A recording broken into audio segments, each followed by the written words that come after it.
কিছু কিছু আংশিক ধান কাটামারা করছি এই বিড়ি ধান 108 তাতে করে আমরা বিঘা প্রতি 24-25 কারো 26 মনে হয়েছে। 1 একর জমিতে আমি আবাদ করছি, মনে করো কাটছি আমি 2 জন, তার মধ্যে 25 মণ করে হয়েছে ধান করা। 1 বিঘা জমি মোটামুটি ফলন ভালো হয়ে গেছে। এখন আমি চেষ্টা করব সামনে আরো বেশি করে লাগাতে। উপপরিচালক কৃষি সম্প্রসারণ অধিদপ্তর খামারবাড়ি লালমনিরহাট। আপনাদের প্রোগ্রাম শুরু হওয়ার কথা 3 তারিখ, ঠিক আছে? তো তাই আপনার সিজন অনেক হয়েছে স্যার, বৃষ্টি বাতাস হয়েছে স্যার। আরে যে ঝড় ছিল মানে 15 মিনিটে তো মানে লন্ডন এখানে, সেজন্য দুঃখিত আর কি। তারপর শেষ করব খুব তাড়াতাড়ি। দেখেন এখানে একটা জাত বলা আছে সরিষা করবে আর কি, এবং সেটা বিনা চাষে স্যার, বিনা চাষে আমার এখানে সরিষা হয় 100 বিধান 108। আমরা এখানে আসছি একটা মাঠ দিবস অনুষ্ঠানে। এখানে আমরা বাংলাদেশে বর্তমানে সবচেয়ে লেটেস্ট একটা জাত বিধান 108, সেই জাতটা আমরা কৃষকের দরকার নিয়ে আসছিলাম। আমরা জিওবির ফান্ডে একটা এখানে প্রদর্শনী আয়োজন করা হয়েছিল, প্রায় আমাদের 2 একর প্রদর্শনী ছিল। এছাড়া কৃষককে আমরা প্রায় 50 কেজি বীজ সহায়তা দেওয়া হয়েছিল, যাদের কৃষকরা করে এখানে বীজ সহায়তা প্লাস প্রদর্শনী 2টা হয়ে দেওয়া হয়েছিল, এবং কৃষকের মাঝে এটা ভালো সাড়া জাগিয়েছে। আমরা এটা গত বছর বিভিন্ন জায়গায় প্রদর্শনী দিয়েছিলাম আমাদের পার্টনার প্রকল্পের আওতায়। দেখা গেছে কৃষক পর্যায়ে জাতটা ভালো কৃষক গ্রহণ করছে এবং ফলনও খুব আশানুরূপ, অনেক ভালো চমৎকার ধান। দেখা গেছে এই ধানের জীবনকাল দেখা যাচ্ছে 45 থেকে 148 জীবনকাল। এটা আমাদের প্রচলিত বিধান 28, বিধান 74 চেয়ে 4 থেকে 5 দিন বেশি সময় লাগতেছে, কিন্তু ফলন দেখা গেছে আমাদের 28-এর চেয়ে বিঘা প্রতি 4 থেকে 5 মণ বেশি এভারেজ।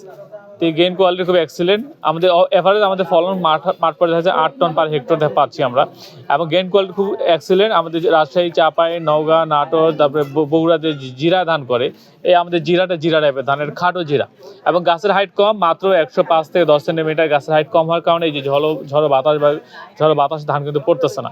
এবং ধানের শীষে গাঁথুনি এত ঘন, প্রতিটা শীষে দেখা যাচ্ছে যে প্রায় 250 থেকে 300 মতো ধান থাকতেছে, এবং এই ধান কুশি সংখ্যা অনেক, দেখা যাচ্ছে 15 থেকে 20টা কুশি হচ্ছে। সব দিক দিয়ে আমাদের লালমনিরহাটে কালীগঞ্জ উপজেলা কিন্তু জাতটা খুব উপযোগী, কৃষক গ্রহণ করছে। এই জাত চমৎকার। এই ভাত খেতেও সুস্বাদু, কিন্তু খেয়াল রাখতে হবে এই ভাতটা একটু পুরাতন করে খেতে হবে, অথবা কম পানিতে রান্না করতে হবে, নাহলে ভাতটা একটু প্রথমে নরম হয়, এটা একটু সমস্যা। এছাড়া ধানের কোনো সমস্যা নেই। আমরা কালীগঞ্জে আমরা বেশ কিছু জায়গায় আমরা এই বিভিন্ন ইউনিয়নে আমাদের এই 108-এর আমরা প্রদর্শনী কিছু করেছি, এবং আমরা এই বিড়ির থেকে যে আমাদের কিছু উদ্বুদ্ধকরণের মাধ্যমে ওদের যে মোটিভেশনাল ওয়ার্ক আছে সেইটার মাধ্যমে আমরা কিছু কৃষকদেরকে বীজ সহায়তা দেওয়া হয়েছে। তো এটার ফলন অনেক ভালো। আমরা যদি হেক্টরে হিসাব করি সেটা প্রায় 8 টনের কাছাকাছি, যেটা অনেক সময় দেখা যাচ্ছে আমরা যে হাইব্রিড কিন্তু আমরা 7-এর উপরে খুব একটা পাচ্ছি না। তো সেদিক দিয়ে কিন্তু এই 108 খুবই ভালো, এবং ধানটার সবচেয়ে ভালো যে মানে সুবিধা সেটা হলো যে এটা ধানটা মাঝারি চিকন, অর্থাৎ আমাদের এখন যারা একটু মানে যারা চিকন চালে তো একটা ডিমান্ড বাজারে সবসময় বেশি থাকে, এবং এটার জীবনকালও খুব বেশি না।